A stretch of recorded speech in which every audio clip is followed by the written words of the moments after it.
Азыркы учурдагы мугалимдин орду бай жеткис. Анткени ошол президентти дагы, министрди дагы ар бир кесиптин ээсин мугалим окутат.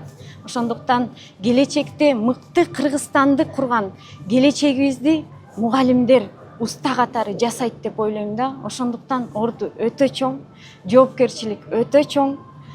Баланын фундаментин ушул мугалим курат да. Негизи кыялым болгон. Ар бир мугалимдин кыялы болуш керек. Жылдын мыкты мугалими гран-прини алып, максатыбыз бар болчу. Бирок ошол жылдын мыкты кыргыз тилчисин алам деп ашыгып, ошого аракет кылып жатып, гран-приге кантип жетип калганымды билбей калдым да. Бул күтүүсүздөн болду. Алдыдагы 3-4 балл жогору мугалимдер бар экен, ошолор алса керек деген ой кетти эле. Бирок Кудайымдын буйругу экен. Акыркы сабакка көп балл берилет экен дагы, менин сабагым мыкты болгондуктан ошо гран-при буйруп турат.